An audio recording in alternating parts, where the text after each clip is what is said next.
It's your favorite time of the week. It's my favorite time of the week. It's Sunday night, which means it's time for another Game of Thrones episode review. As always, is your host, Larry Williams, OAW Commander-in-Chief. And as always, I'm here to bring you yet again another Game of Thrones review right here on Otaku Assemble Weekly. So let's jump right into the review. Now, this episode 8, entitled The Pointy End, and man, I think we know why. So, just to recap from episode 7. Okay, Robert's now dead. Joffrey's now king. Ned has been charged as a traitor, and now he's freaking rotting in a dungeon.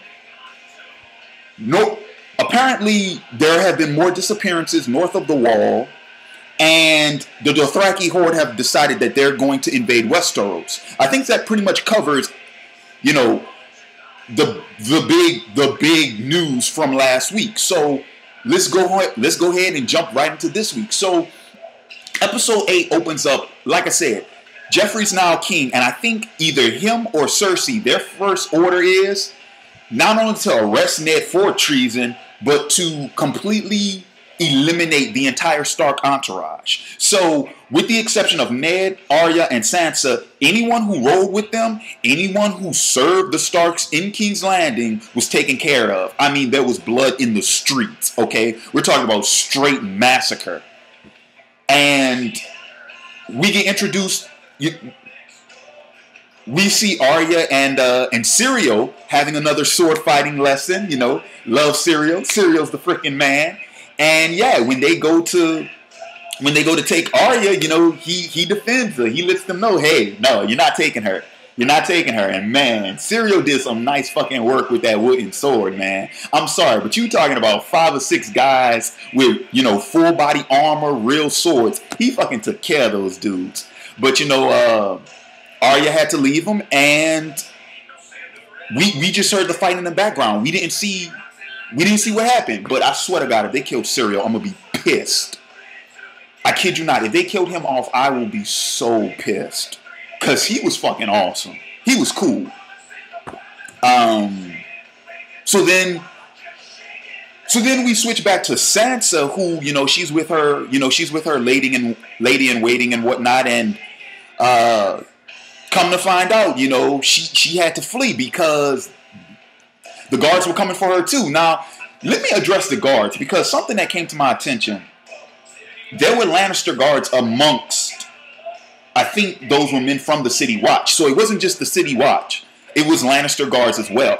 And for the record, just for a little brief critique, the outfits on this fucking show are incredible. I mean, the costume designs for this show are perfect. I mean, now, granted, I haven't read the book, so I don't know exactly what the armor and, you know, the clothing is supposed to look like per se. But I mean, dude, the Lannister guards, the armor with the helmets and the masks, you know, the red capes, I mean, done really well. Same thing for the city guard, you know, with the silver armor with the gold and white capes. I mean, good costume designs. But yeah, so I mean, that's what's been going on in King's Landing.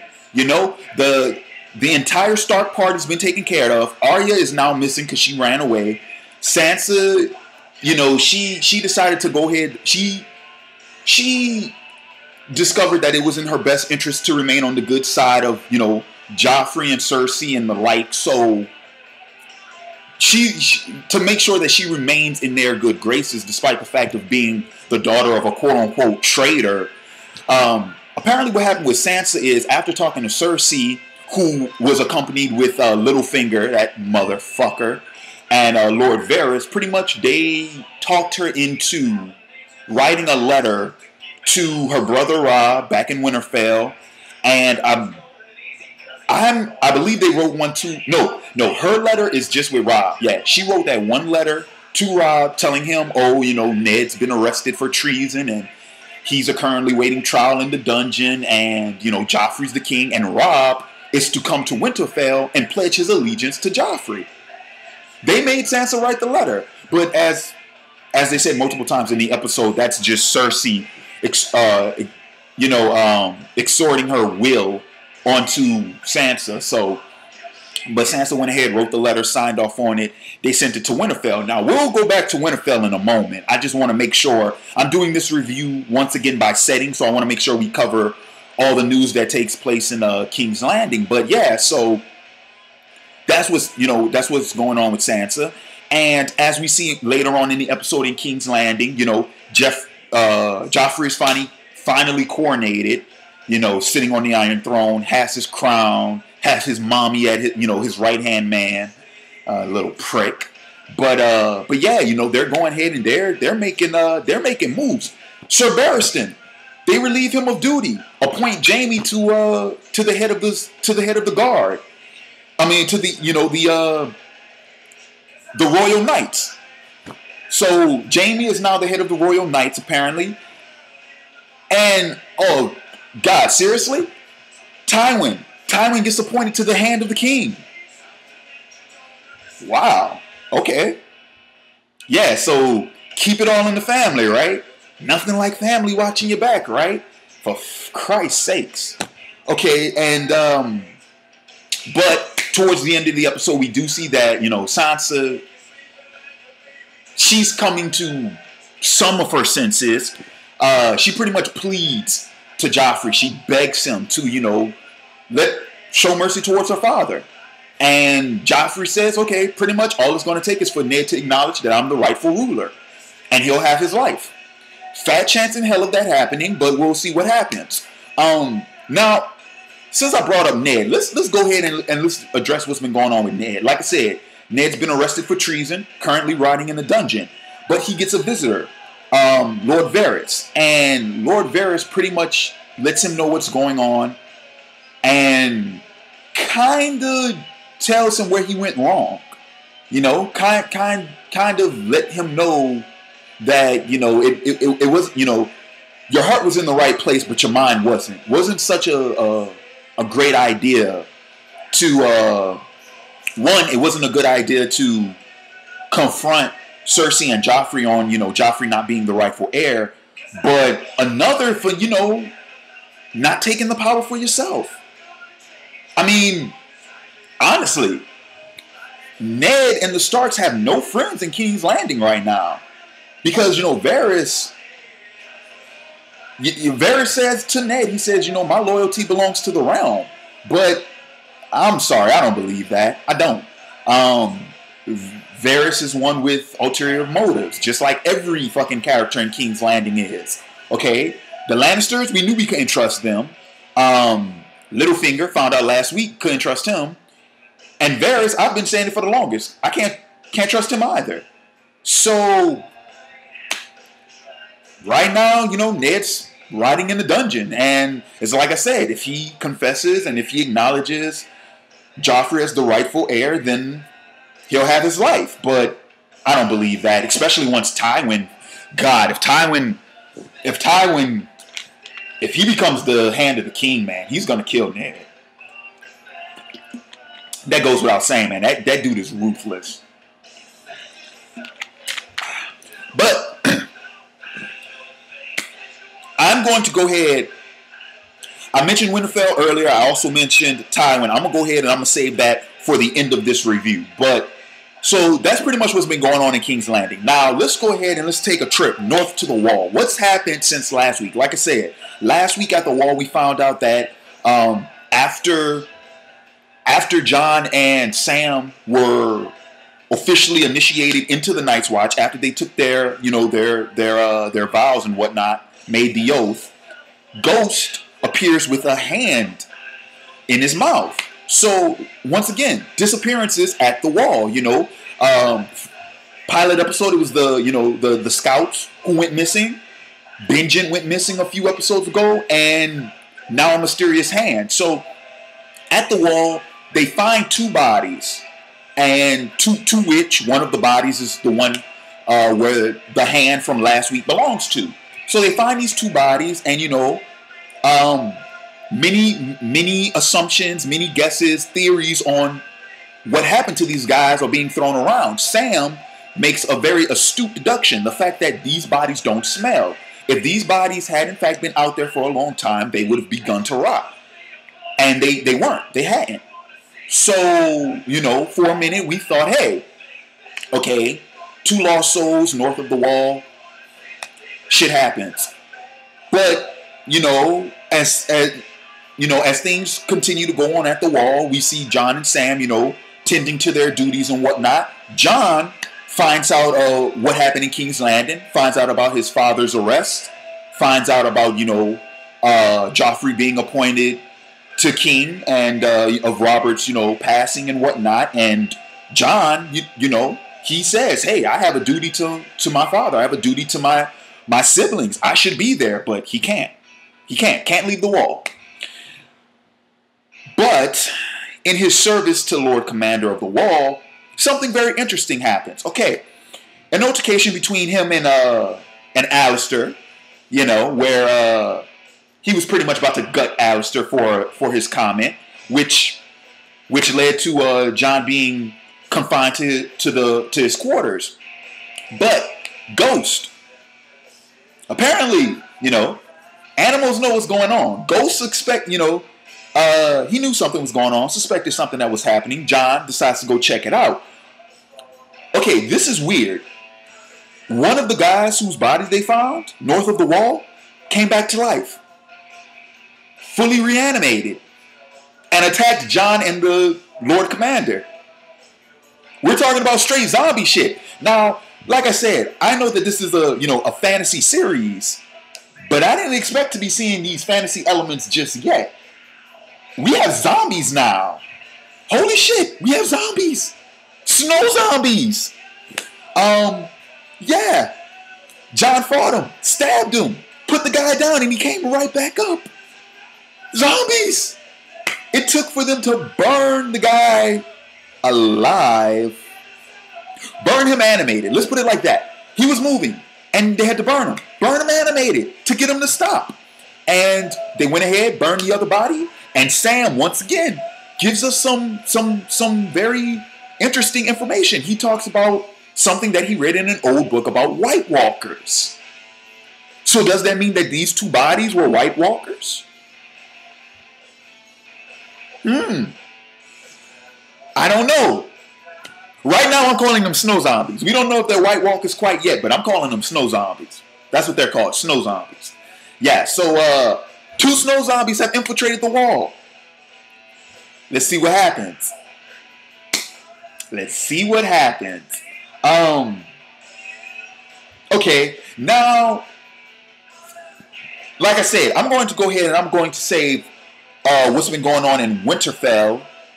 I'm going to save that for last. So how about let's head back to the Eyrie. Okay, now, what's been going on in the Eyrie? Apparently, like we saw, Tyrion is free. Tyrion is now free. Him and Bronn, they're headed back to Tyrion is heading to meet his father. But what's been going on in the Eyrie?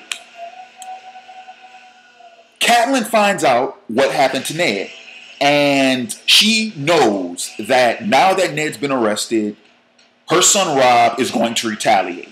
The Starks have to answer. You can't imprison a Stark and not expect some type of retaliation. So she goes to Liza, she goes to her sister, and hey, we need the Knights of the Vale. Align your people with my son, and let's take down the fucking Lannisters. That makes the most sense to me. But Liza didn't fall for it. She wouldn't go for it. And I can't help but think, where's the loyalty? She even said, hey, sister, you're welcome here whenever you want. But she will not allow the Knights of the Vale to go to battle. And I'm sorry, but that's really unforgivable. I mean, these people are responsible for Lord Aaron's demise, okay? They're responsible for Lord Aaron's demise. One came into your home and took out one of your knights. If nothing else, you should retaliate on those grounds alone.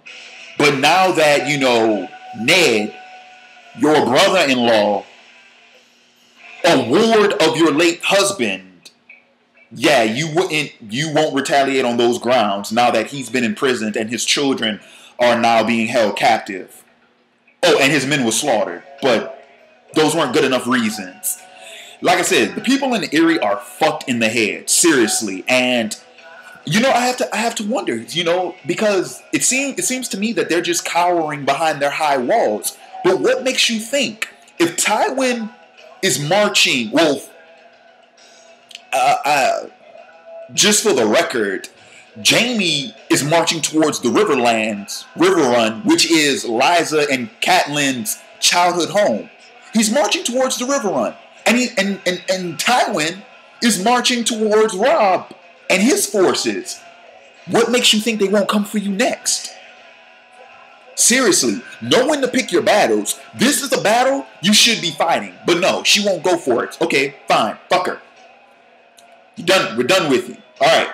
So, okay. So now I'm going to go ahead and I'm going to jump to the Dothraki horde, because now they have begun marching for Westeros, and they make a stop. They make a pit stop in this village, home of the people of the Lamb. I didn't catch the family or the clan or the tribe's name, but they're the Lambs, people of the Lamb. But apparently, they went ahead. They took the village, and they're taking the spoils, taking gold, taking belongings, anything valuable, even taking slaves. And Dany, she went ahead and she decided to have the women freed, and instead of having them enslaved, she wants to keep them for herself, and by doing so, keep them out of becoming slaves. Her whole thing is this. She doesn't want them to be slaves, and she, we know what's going to happen to the women. They're going to be raped and they're going to be taken advantage of. She doesn't want that to happen. Hell, she tells Drogo, she's like, you know what? If your men want them, by all means, but take them as wives first. And, Drogo's trying to explain to her. He's like, hey, this is what happens in war. But she manages to convince him enough, and he acknowledges her. He's like, you got a fire in your belly. Now he says, it's because his son is inside of her. It's like, she's feeding off his fire. But I don't think that's the case. Dany is a kick-ass character. She's a strong female character. She has a mind of her own. She's very intelligent, and she knows how to use her power. She is one of the few characters in the show that does not throw their weight around, and that's good. But one Dothraki, he interjects, insults Dany, and challenges Drogo, and Drogo murked him. Murked. Most of the fight was just Drogo dodging him, which, number one, that was pretty kick-ass, okay? Now, yes, I'm pretty sure, we all expected a sword clash in battle, but dude, I enjoyed the shit out of that fight, okay? Like I said, the majority of the fight, homeboy swinging his sword, Drogo's ducking underneath his sword, okay? Ducking underneath his sword, weaving in and out, bobbing and weaving, sticking out, and, takes the guy's sword, slashes his throat, and then rips it out.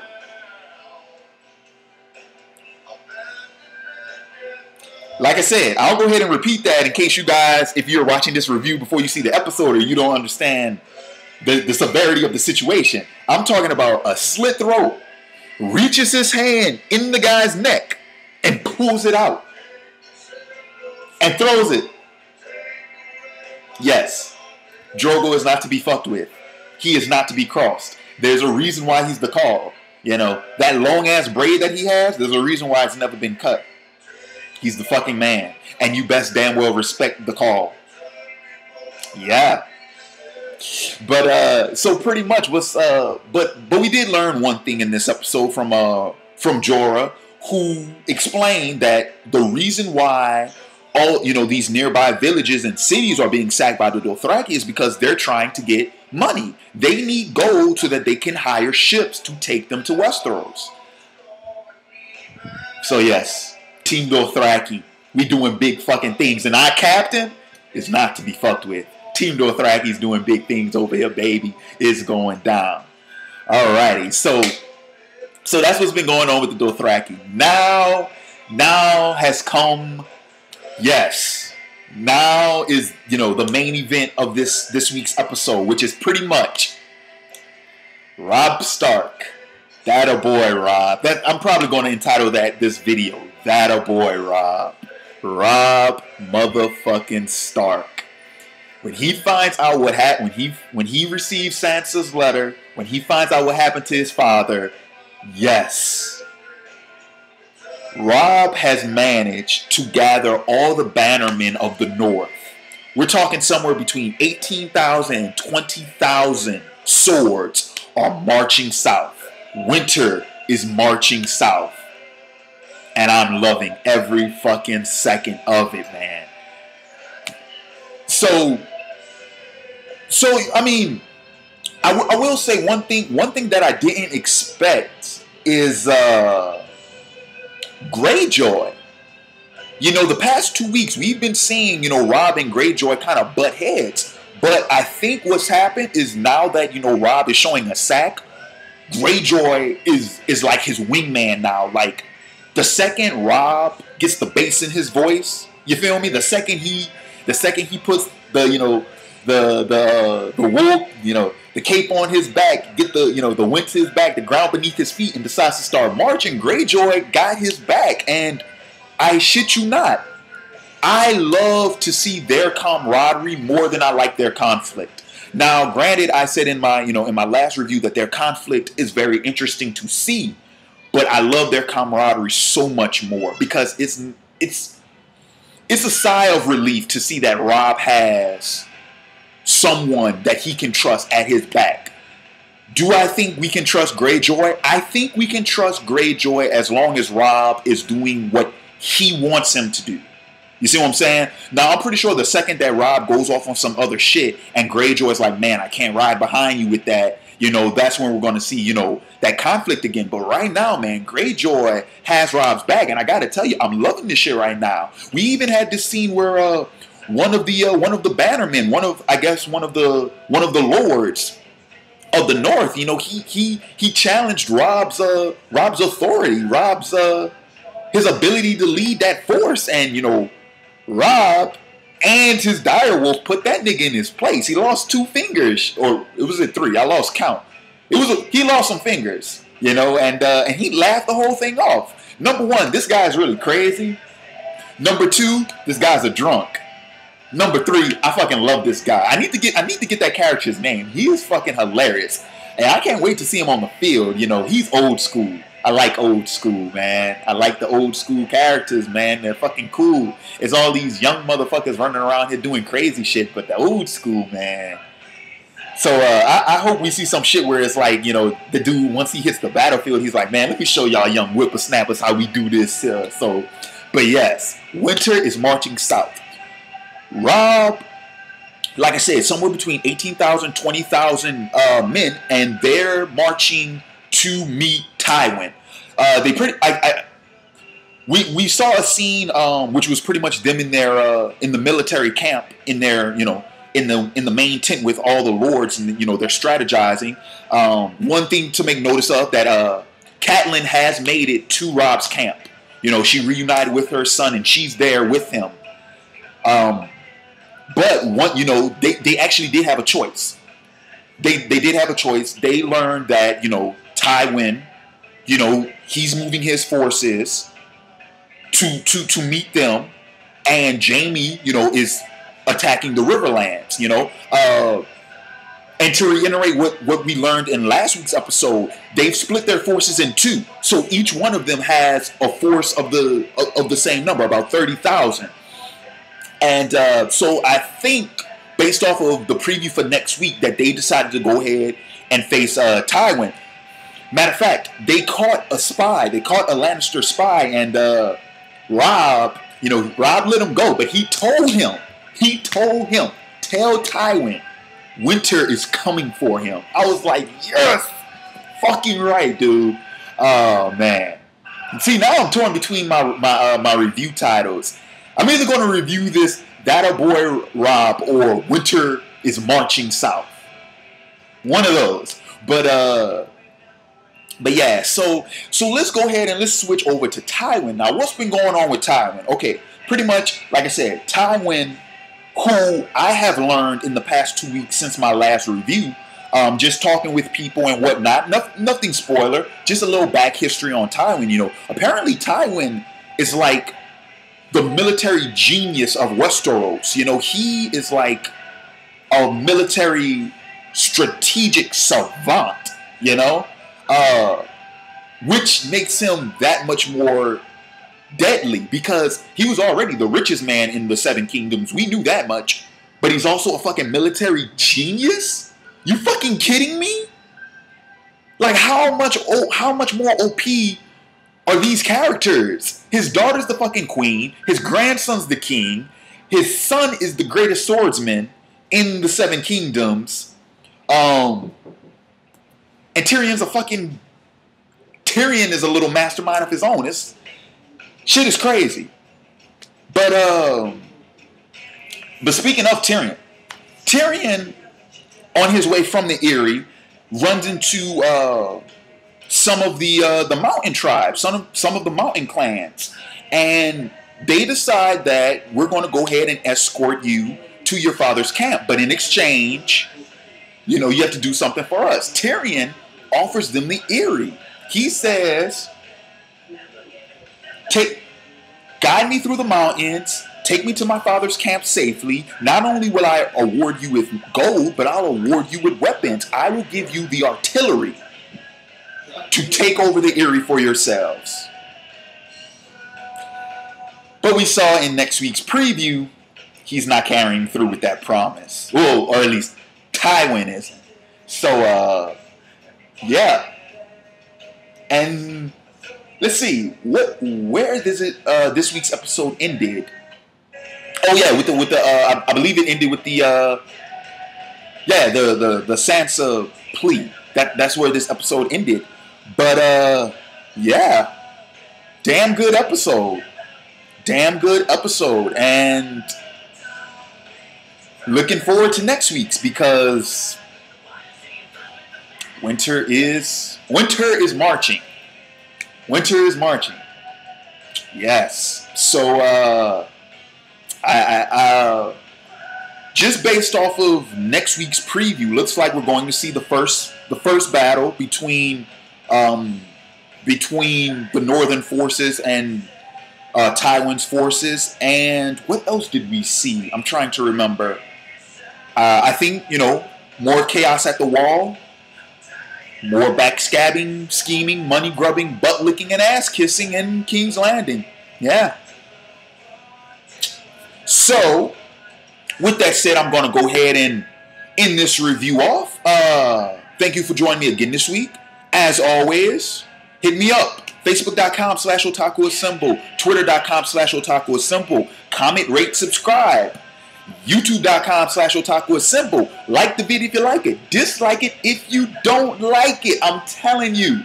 You know, I've been off YouTube for 2 weeks, you know, taking a vacation, taking a break. The amount of hate is fucking glorious. Need that hate, man. I need it. You know? I mean, my tank's starting to run empty, man. I need the hate to fuel me back up, man. Come on. I need it. I feed off that shit. I live off of it. I'm getting high off of it, man. It's like Krispy Kreme donuts. I get high off that shit. So once again, thank you for joining me again this week. Oh, quick. Before I forget, I got a couple of shout outs that need to be made. Number one,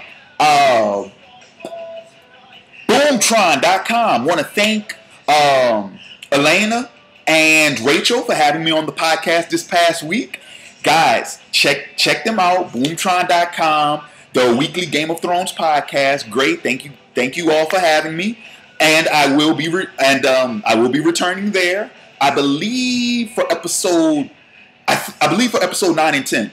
I'll be returning to Boomtron, but I will also be returning to a podcast of Ice and Fire for episode 9 and 10 podcasts as well. And let's see, another shout out. Ooh, a new favorite channel of mine. Okay, crazy. Came across this channel last night. Melina Pendulum. YouTube.com/Melina Pendulum. Love her videos. She makes really good videos, really insightful, and I just fell in love with her channel. Not to mention the chick is some fine. I'm sorry, I just had to throw that out there. I think she's fucking gorgeous, okay? I'm just putting that out there, alright? I know that's kind of shameful. Shame on you, Mr. Williams. I'm sorry. I'm so sorry. But let me see. Any more shout-outs? Is there anyone I'm forgetting? Oh, man. Now, I think that'll do it. I don't want to make this vid too long. I'm already at 30 minutes. But as always, one more thing. Next week, let's see. This was episode 8. We got 2 episodes left in the season. I think what I'll do, I got this request like multiple times for me to review, for me to video myself watching the actual episode so you guys can catch my initial reactions. And I should have did it for this week, because when freaking Drogo ripped that dude's throat out, I was like, oh my god. So I think I'll do that for the episode 9 and 10. I'll go ahead and I will record myself watching the episode. I'm not sure how I'm gonna edit this, or if I'll just upload it raw. Matter of fact, guys, PM me. Don't put it in the comments. Don't comment it. Personal message me and let me know if I should edit it, or if I should just run the whole thing. I mean, it's gonna be an hour-long video with just me sitting there watching the episode. But let me know, because if you guys will watch it, I'll upload it. So just let me know. But yeah, other than that, guys, thanks for joining me again this week. Once again, Larry Williams, OAW Commander-in-Chief. I'm signing off, and I'll catch you later. Wait. Don't go yet. I also want to go ahead and reiterate, not reiterate, but let you guys know I will be doing E3 coverage this week.